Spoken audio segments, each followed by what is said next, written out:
Well, there's innovation all over business travel. I think from the TMC perspective, we're working on putting together technology services for our clients and our travelers that meet their needs all over the world. I may live in New York, but we are a global company operating in markets all over the world, providing global services, and trying to link the world with our technology solutions is certainly one of our main investment areas. So do you think that innovation in business travel is needed more than other areas? Is it more complex as a product? I get a sense it is. Well, innovation is a relative term, and I think it means something different for everybody. Our industry certainly takes a little bit of flack for maybe moving slower than the consumer travel industry, and I think there's some really good reasons for that. Not only our clients when it comes to corporate compliance, policy, when it comes to liability, when it comes to safety and security, when it comes to duty of care, when it comes to companies that have programs that span continents, it's harder to innovate in that environment, harder to progress in that environment.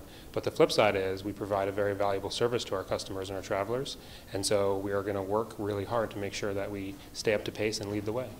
And do you think innovation in today's market is coming from any particular sector? Is it the airlines who are driving innovation, or maybe the hotels? Is there a particular sector? Well, I think each sector is innovating in its own way, whether it's boutique hotels doing interesting things or airlines increasing the amount of cabins, what you see in business class or basic economy or pricing or loyalty. Everybody's certainly innovating in their own right ground when you look at Uber and Lyft and what's happening with the taxi and black car companies. So certainly all suppliers are innovating in their own. From a TMC perspective, from an Amex GBT perspective, I think it's a lot about how we represent our buyers, represent our corporate clients and their travelers, and try and bring those solutions together in a seamless fashion. So making sense of the innovation that's out there in the supplier world is one of our big value adds, and tying that together through technology and services.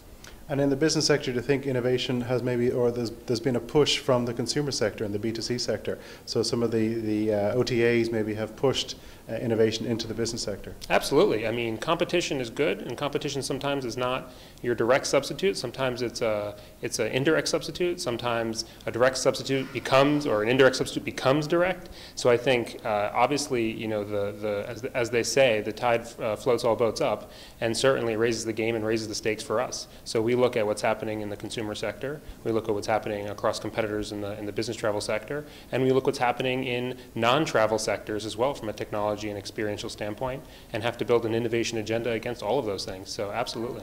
So within Amex, can you give me an idea, and the viewer here, of innovations that have taken place over the last, let's say, 10 to 18 months, and maybe what's going down the line? Yeah, I mean, you know, we split off from American Express about more than 2 years ago.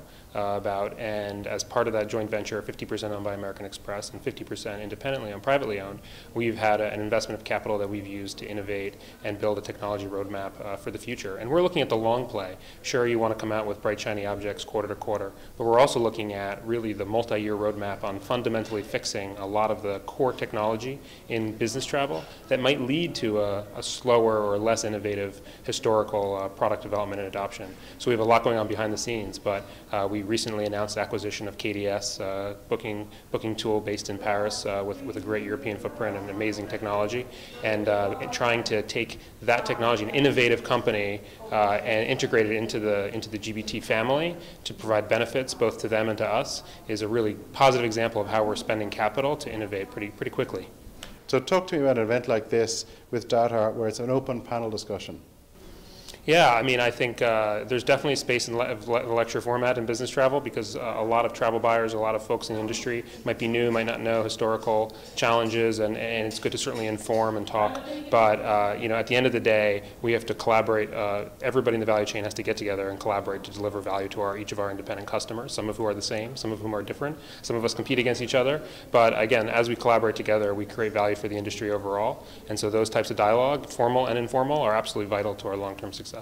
Excellent. Thanks for your time, Evan. You're welcome.